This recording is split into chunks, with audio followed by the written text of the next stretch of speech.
खुल रहा लोकतंत्र का तिलिस्म है और तिलिस्म जो है वो जितना धीरे धीरे खुले उतना ही उसमें रोमांच बना रहता है। नहीं, बिल्कुल तिलिस्म धीरे धीरे खुले तो रोमांच बना ही रहता है। कहते हैं ना कि घूंघट धीरे धीरे खुलना चाहिए, लेकिन खुल रहा है। आकाशवाणी नॉर्थ मुंबई से पीयूष गोयल 12,000 वोट से आगे चल रहे हैं। नॉर्थ मुंबई बीजेपी का गढ़ है, राम नाईक जीतते रहे वहां से और उसके बाद गोपाल शेट्टी 2 बार से जीत रहे थे, पहली बार पीयूष गोयल है। और बड़ी बात यह हासन जो प्रज्वल रेवन्ना है, हासन सीट से उन्होंने बढ़त बनाई हुई है। वो लगातार सीडी कांड को लेकर किस तरीके से सुर्खियों में रहे, लेकिन उसका चुनाव नतीजों पर कोई असर नहीं लग रहा है। जो हासन सीट है वहां से प्रज्वल रेवन्ना ने बढ़त बना रखी है। जी बात पूरी की नहीं, प्रज्वल रेवन्ना तो जब उनको टिकट दिया जा रहा था तो देवगौड़ा ने कहा था कि चुनाव जीतेंगे, क्योंकि उनकी शिकायतें आई थी उस वक्त भी, तो इसलिए जीत रहा था। और जब ये कांड सामने आया तब तक वोट पड़ चुके थे वहां। एनडीए 298 300 के पास पहुंचता हुआ एनडीए, इंडिया गठबंधन 221। ये तो लगातार एनडीए का ग्राफ बढ़ रहा है और इंडिया गठबंधन का नीचे जा रहा है, तो फासला लीड बढ़ाते हुए एनडीए।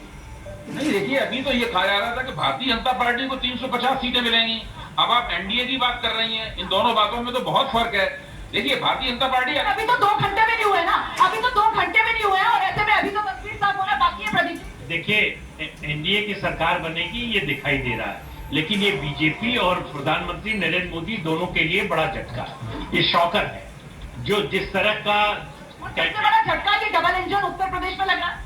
अगर ये ट्रेंड जो है नतीजे में बदल जाता है तो निश्चित रूप से है। प्रोफेसर बद्री लगता है रूमन में 300 पर 1 मिनट, ये बड़ा आंकड़ा है। एनडीए 300 पर टच कर गया है। इंडिया गठबंधन 221 पर है, 300 पर एनडीए, 400 पार नहीं तो 400 पार। क्या पहुंचेगा ये आंकड़ा? इसी का अभी इंतजार है, क्योंकि अभी तो शुरुआती 2 घंटे ही हुए हैं काउंटिंग के और ऐसे में पिक्चर अभी बाकी है। दिलचस्पी अभी बनी हुई है, लगातार कहीं जाइएगा मत, अभी बहुत उलटफेर हो सकता है। ये चुनाव भले ही उतना रोचक न रहा हो, लेकिन चुनाव परिणाम का ये जो ब्रॉडकास्ट है बहुत रोचक है। ये अप्स एंड डाउन्स हो रहा है। चुनाव में गर्मी बहुत थी, नारों में वादों में गर्मी बहुत थी, लेकिन जनता में उत्साह नहीं था। पर आज रोमांच नतीजों में समझ ये रहे थे टेस्ट मैच हो रहा है, ये T20 हो रहा है। T20 नतीजों में। और दूसरी बात तो है जो आपने आजमगढ़ का लिखाया कि उन्हें रहुआ आगे हुआ।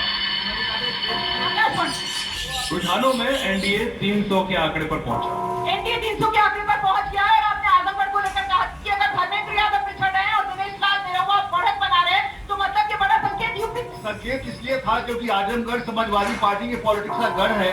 अगर वहां निरहुआ जीत रहा है तो पूर्वांचल के अन्य सीटों पर भी असर पड़ेगा, दिखाई पड़ेगा। और वही हुआ है, जो राइज हुआ है उसमें पूर्वांचल के सीटों का भी